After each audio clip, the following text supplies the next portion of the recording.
Manita de Gato. ¿Cómo están? Bienvenidos a Manita de Gato. Yo soy el doctor Ari Papadopoulos, cirujano plástico certificado, y como saben, en este podcast rompemos con los tabús de las cirugías plásticas en la búsqueda de sentirnos bien para vernos mejor. Y el día de hoy vamos a tocar pues varios mitos que se han estado dando alrededor de la vacunación, y enfermedades que se supone que desencadenan estas vacunas. Y para eso invitamos a nuestro pediatra de cabecera, el famosísimo doctor Salvador Villalpando. Gracias por estar con nosotros. Ari, muchísimas gracias por la invitación y más para hablar de este tema que ya no tiene nada que ver con cirugía plástica, pero sí es un tema muy candente y ahora ha explotado más con los posicionamientos de Trump y sus compinches, pero tiene ya casi 30 años que por primera vez en la palestra, ¿no? O sea, en la discusión y sobre todo, pues confrontando al pediatra, ¿no? Confrontando al pediatra.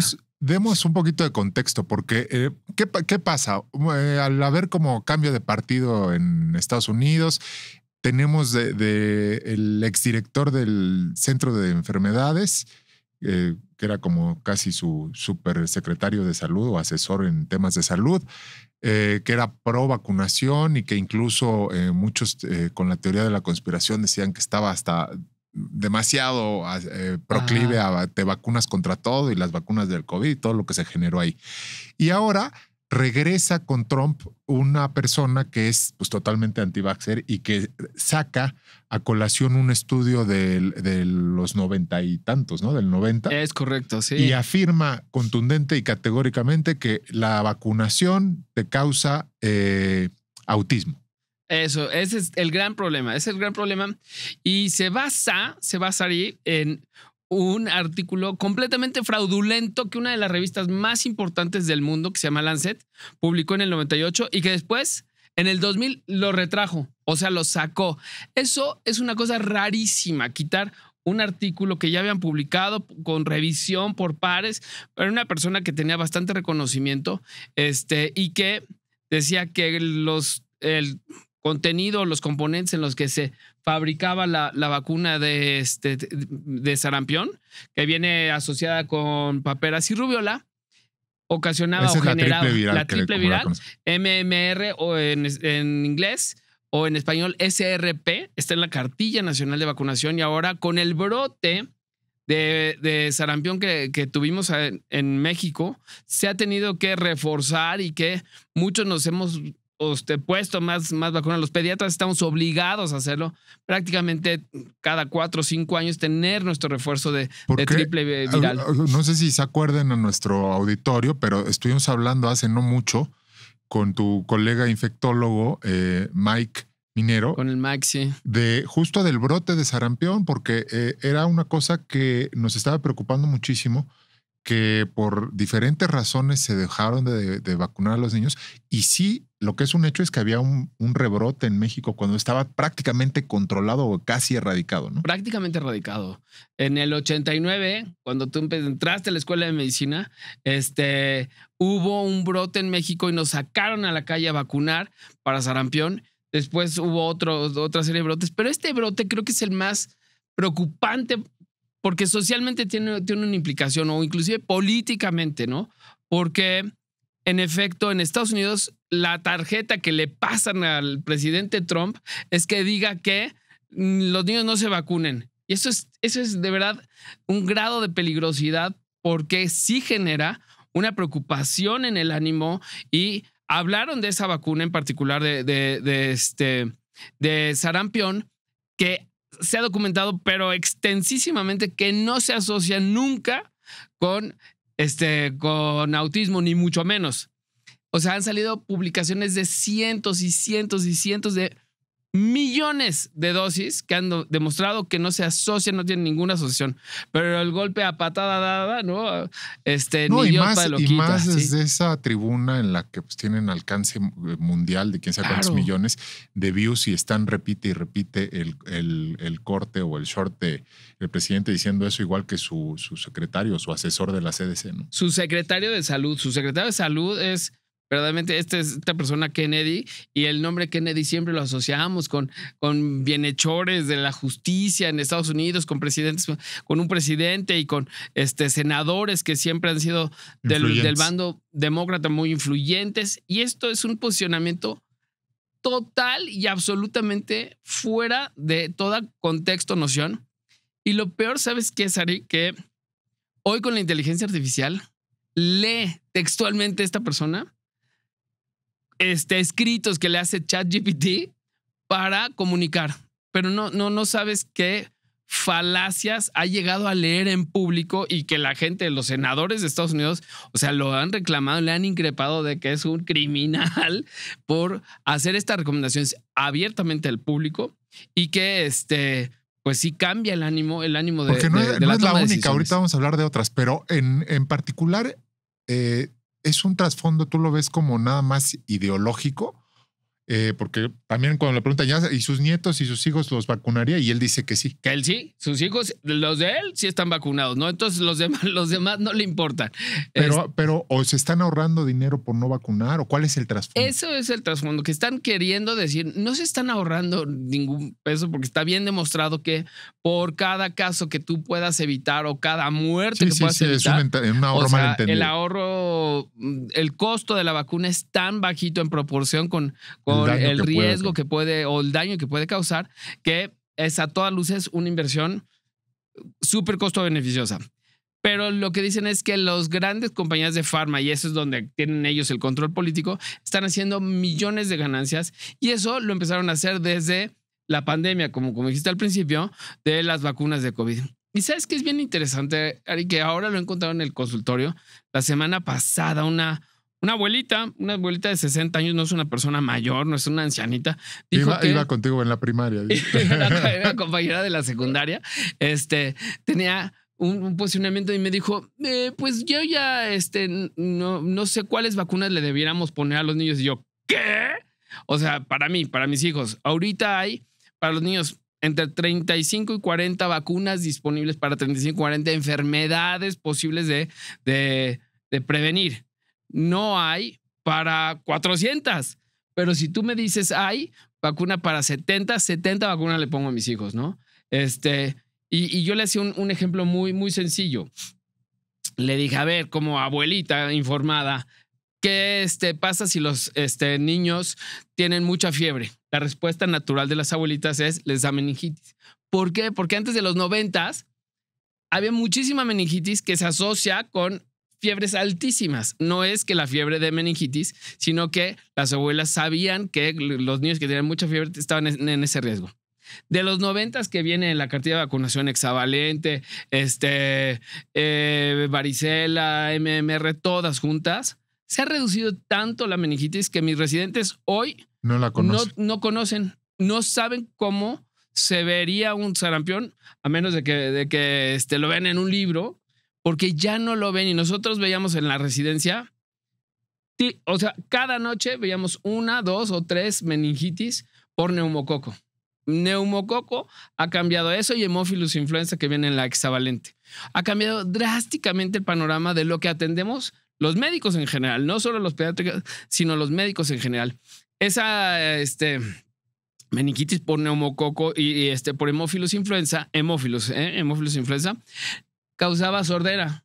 El número de sorderas por infecciones de meningitis está en niveles tan bajos que pues ya ni siquiera es popular la carrera de audiología. No, sí es popular, vayan con sus audiólogos, pero ya no tenemos el grado de sorderas que teníamos en los 80, los 90. Oye, ¿no? Pero lo que es increíble es, ahorita, justo antes de comenzar, me comentaba el doctor Villalpando que venía de vacunarse en el Hospital Federico Gómez, donde trabaja, que además tiene una gran trayectoria ahí, y que te habías puesto varias vacunas. Sí, o sea, como les digo, triple viral, sarampión, paperas y rubiola, me la pongo cada 5 años, al menos. Nos ponemos también DPT, es muy importante para los pediatras. Y ayer me puse influenza y COVID. la gente me sigue preguntando, ¿y por qué COVID? ¿Y duele? Pues sí duele, sí duele.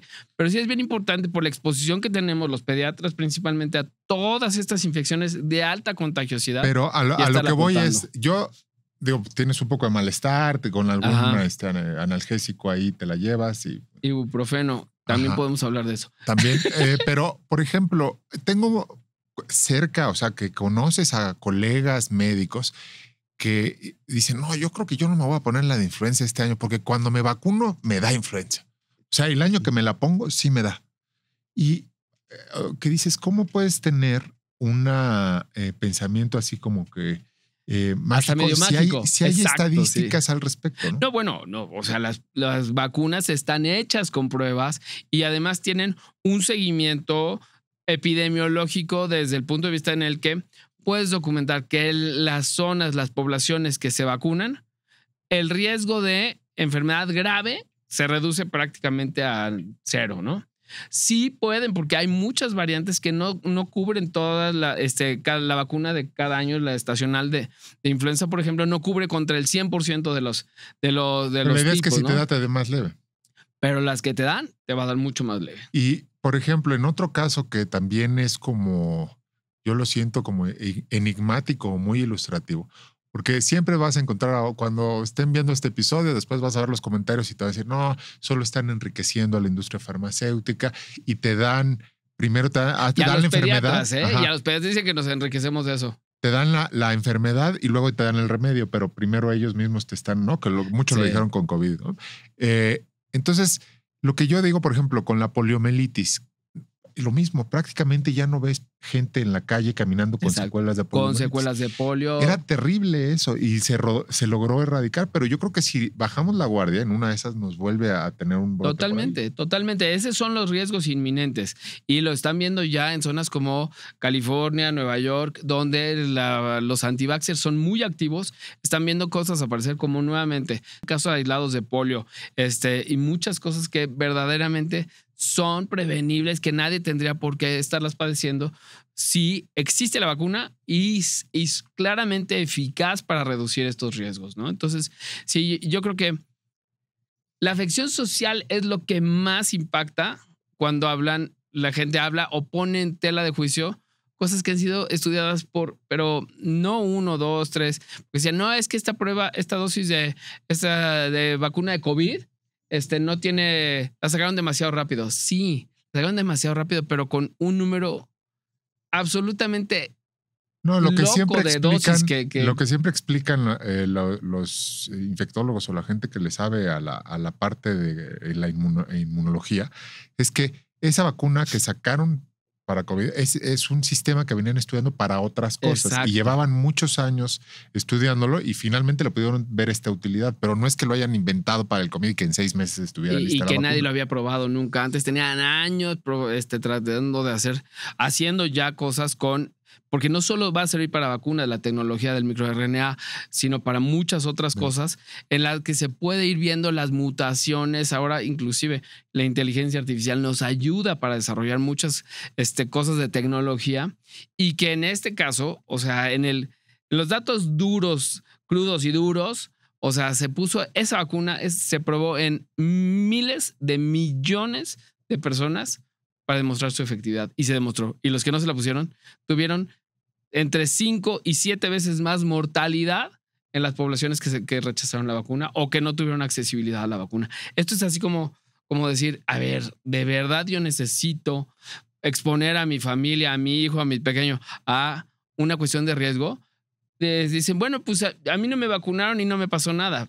Pues tú y yo anduvimos también en los 70s y en los 80s en coches sin cinturón de seguridad y estamos vivos hablando en un podcast. Tuvimos buena suerte, pero no quiere decir que el riesgo no estuviera ahí.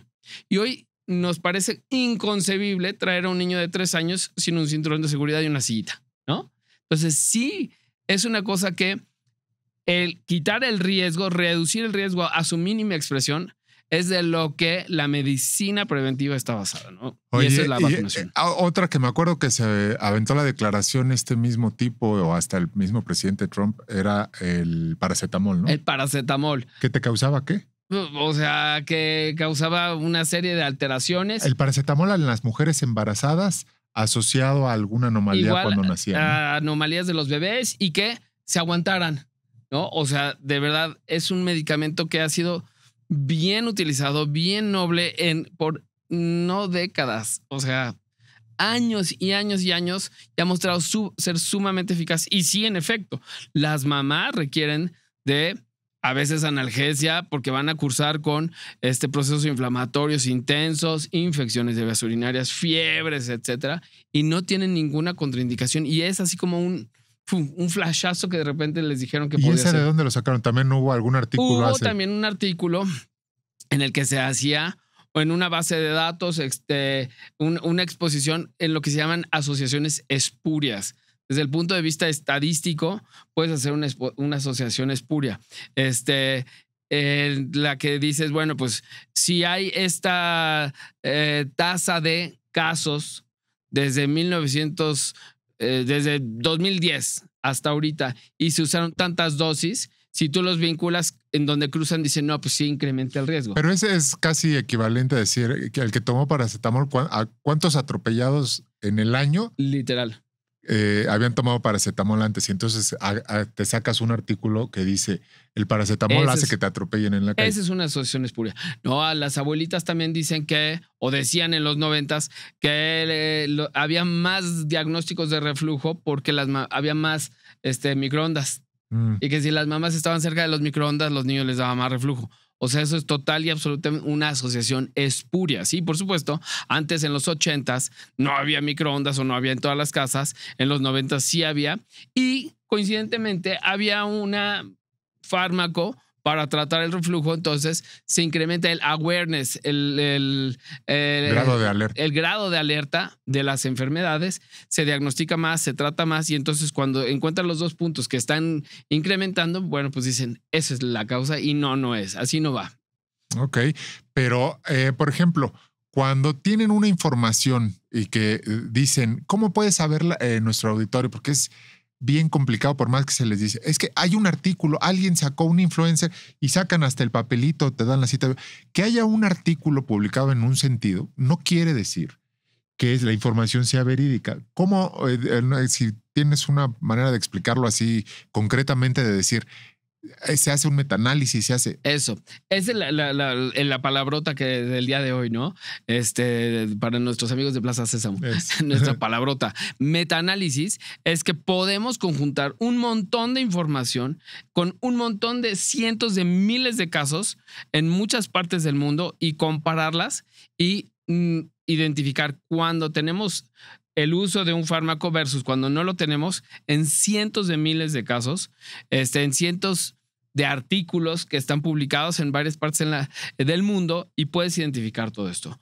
Una comunicación y de pronto hasta de verdad, estas son las cosas que sí ha hecho muy mal estas personas de Estados Unidos para comunicar que leyeron que había habido este artículo publicado que era a favor de que salía más autismo. Cuando tú analizas ese y lo analizas en el rigor científico, no cumple con normas, con criterios de rigor científico y no lo puedes analizar así. Y después analizas otra serie de cosas, lo que te decía, que tienen un montón de citas que no existen. Es una de las cosas que hace ChatGPT. Inventa citas para seguir en la conversación y decirte lo que tú quieres escuchar. Entonces, número uno, ChatGPT o la inteligencia artificial sí es una gran herramienta, pero no es un asesor médico. Definitivamente no es un asesor médico. Sí, porque ahora es un súper como forma constructiva de decirles, todo el mundo llega a la consulta y ya para cuando te llegan a preguntar a ti algo, es porque ya son súper asesoras, tienen una súper asesoría de ChatGPT o de cualquiera de las herramientas de inteligencia artificial y en realidad todavía le falta no sé cuánto tiempo, si un par de años o 5, para que esté como calificado para dar opiniones médicas, porque en la actualidad pasa esto que nos dice el doctor Villalpando y es muy riesgoso utilizarlo. Te quería preguntar otra cosa antes de que se nos vaya a acabar el tiempo. Hace no mucho estaba el debate entre que si cierta marca de bebidas que son hidratantes y que puedes comprar en el súper y te las encuentras en los refris y en las farmacias, de las farmacias y de los súpers, son o no son hidratantes y deben ser consideradas con los sellos de muchas calorías y mucho azúcar. ¿Cuál es la verdad sobre los sueros? Mira, esta es buenísima porque también está alimentada esto con las redes sociales y mal informada con las redes sociales. Y aquí hay un aspecto muy importante. Sí, por supuesto que cuando calificamos medicamentos o bebidas rehidratantes, sueros, como una calidad medicamentosa, por supuesto que no van a requerir etiquetado frontal de advertencia porque pues en las condiciones, en las características en las que están diseñadas, van a servir con propósitos médicos.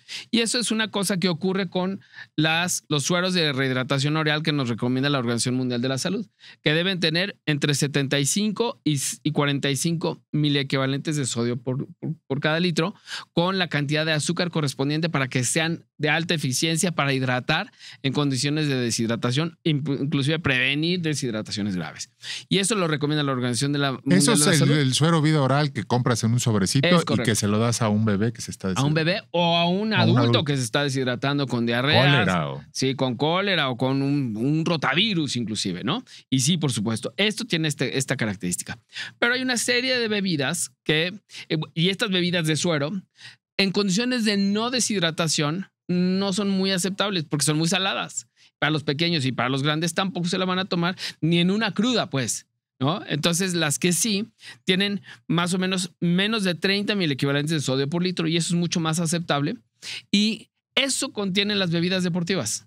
Más o menos entre 15 y 30 miliequivalentes de sodio por litro con su correspondiente cantidad de glucosa, que es una cantidad alta. Inclusive refrescos de manzana embotellados tienen esa cantidad de sodio y glucosa. Y el suero vida oral no tiene esa cantidad de azúcar. No, tiene esa cantidad de azúcar, pero con la cantidad de sodio mucho más alta. Y que lo hace saber feo. Y entonces las bebidas deportivas tienen sellos frontales de advertencia porque tienen una proporción de sodio. No son bebidas para rehidratación, de deshidratación, y sí sirven para hidratarte después de una buena actividad física, por supuesto.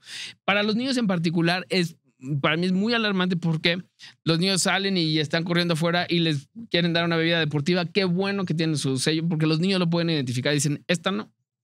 Pero es muy confuso cuando esto que parece medicamento, porque viene en una botellita que parece un suero, ¿no? Se vende sin sellos de advertencia y tiene la mismita concentración que la bebida deportiva y algunos refrescos como de manzana, ¿no? Por ejemplo.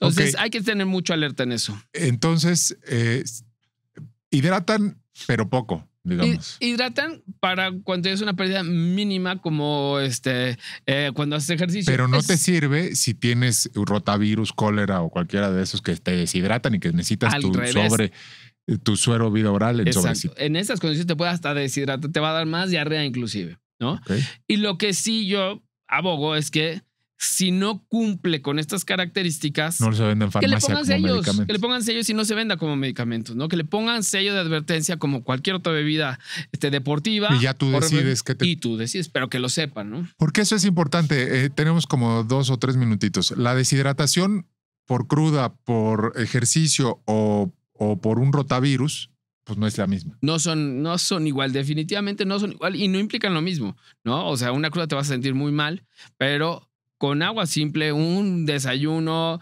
te vas a poder rehidratar porque no estás perdiendo de manera activa el sodio. A lo mejor lo perdiste en la noche entre que no bebiste suficiente cantidad de agua. Pero una persona que tiene diarrea y se está activamente deshidratando, necesita una cantidad elevada de sodio en sus bebidas porque no vas a poder comer la cantidad de sal suficiente para poder hidratar. Rebasan las pérdidas lo que te puedas ingresar. Entonces eso sí es peligroso porque sí te acaban en el hospital. Ese es un gran mensaje, ¿no? Que si yo tengo un bebé o un niño, digo también los adultos, pero en los niños es todavía más grave porque se descomponen más rápido. Mucho más rápido. Que tiene una superdiarrea de estas que 6 evacuaciones por hora. Y no puedo pensar que con el suerito de la farmacia se lo voy a componer. Sí, el de la miscelánea, porque los venden en misceláneas. ¿No? Primero necesitaría, o idealmente, contactar a un médico, un pediatra, pero si no, voy por el suero vida oral, no uso de los otros. Exacto. Sí, no, todos los que digan suero, y hay marcas de sueros que tienen estas características. Más de 75 45. Más de 45. Más de 45 miliequivalentes de sodio por litro. Hay de 45, 60 y 75. Y esos sí son buenos para rehidratar e inclusive prevenir condiciones más graves de deshidratación. Pues eso creo que es una gran información. Nos la llevamos como de moraleja, además de la contundente respuesta de que las vacunas no causan autismo. Se las dio el doctor Villalpando. Totalmente. Y le agradecemos muchísimo, como siempre, que esté aquí con nosotros. Gracias, Salvador, por venir. Ari, muchísimas gracias por la invitación y a la producción porque siempre están al tirazo. Al tirazo. Yo soy Ari Papadopoulos, cirujano plástico certificado, y como siempre los esperamos en un episodio más de Manita de Gato. No se lo pierdan en todas las plataformas del Heraldo Media Group, incluido YouTube. Y escríbanos, por favor, para todas sus dudas y aclaraciones. ¿Nos puedes dar tus redes, Salvador? Claro que sí, por favor, contáctenme TikTok, Instagram como @docvillal y en Facebook como Dr. Salvador Villalpando, y ahí podemos platicar y responder todas estas dudas y, ¿por qué no generar controversia? Échele. Sí les contesta, escríbanle. Cuídense. Heraldo Podcast, un lugar para tus oídos.